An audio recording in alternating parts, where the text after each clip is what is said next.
Dans la prochaine capsule, je vous présente le fonctionnement du bouton Optimiser le décaissement dans le calculateur Marathon. Donnez-moi quelques instants pour ouvrir Marathon et vous le présenter. Vous devriez voir à l'écran l'onglet Décaissement du calculateur Marathon. Dans le haut, vous voyez qu'on a des informations là, qui nous permettent de voir le mode d'emploi. On a l'information concernant la colonne de départ, c'est-à-dire la colonne avec laquelle Marathon va commencer à faire ses calculs, les calculs qui sont demandés lorsqu'on clique, qui sont exécutés lorsqu'on clique sur le bouton Optimiser le décaissement ou sur le bouton Effacer. Alors, ces deux boutons-là ont chacun leur fonctionnement qui sont expliqués là, à partir de la colonne W. Alors, l'optimisation du décaissement, ou si vous voulez, lorsqu'on clique sur le bouton Optimiser le décaissement, qu'est-ce qui se produit? Alors, dans ce cas-là, Marathon transfère les montants demandés entre les comptes, année par année, à partir de la colonne de départ, en cherchant à maintenir le solde minimum demandé par l'usager dans le compte opération, et ça le plus longtemps possible. Et le bouton effacer, qu'est-ce qu'il fait, lui?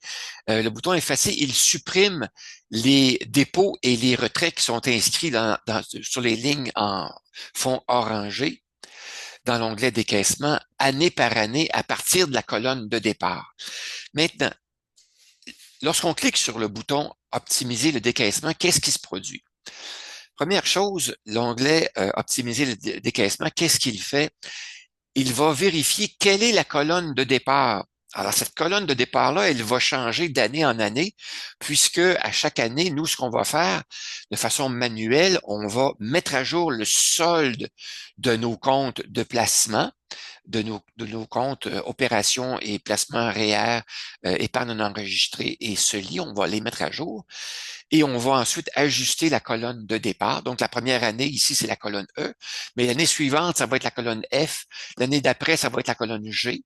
Alors, on va toujours mettre à jour d'abord nos soldes dans notre onglet placement.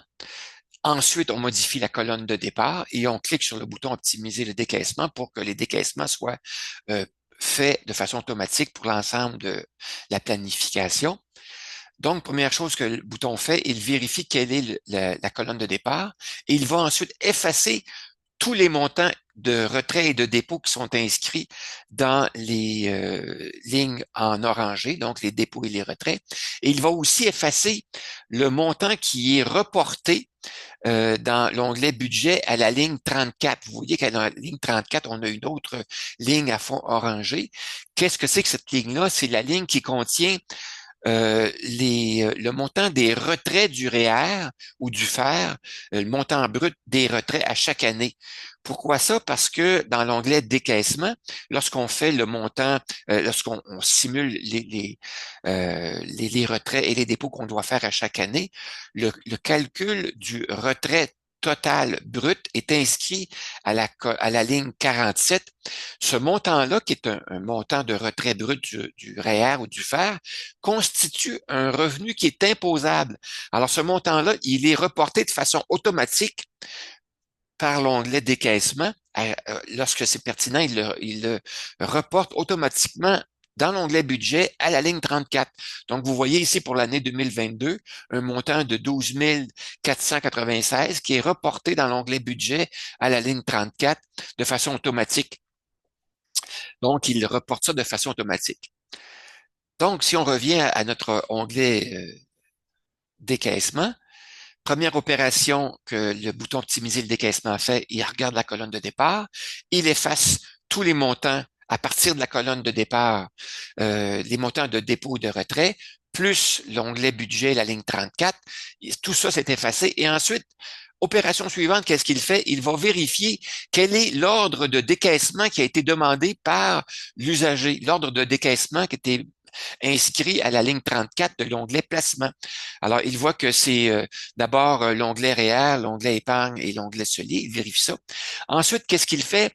Il vérifie est-ce qu'il y a des demandes qui ont été faites par l'usager de transfert annuel de fonds d'un compte à l'autre qui ont été demandés? Si oui, il va les exécuter de façon prioritaire dès le début pour les années demandées. Comme dans ce cas qui est ici, il a été demandé de l'âge de 62 ans à l'âge de 90 ans de faire un transfert de fonds du compte opération épargne ou REER vers le CELI de 7 000 de façon à pouvoir profiter de maximum d'une mesure fiscale.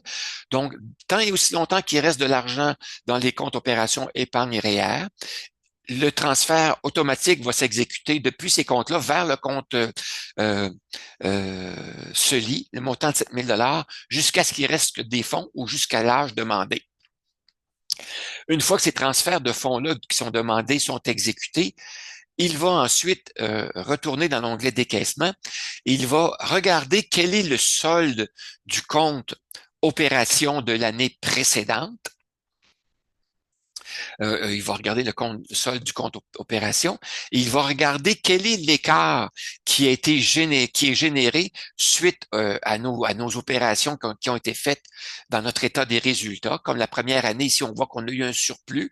Alors, il va exécuter les opérations de façon à pouvoir maintenir notre compte opération positif le plus longtemps possible, mais aussi avec le solde minimum demandé par l'usager dans l'onglet placement. Dans l'onglet placement, on a vu à la ligne 31 que l'usager demande de maintenir un solde de 3 000 à chaque année.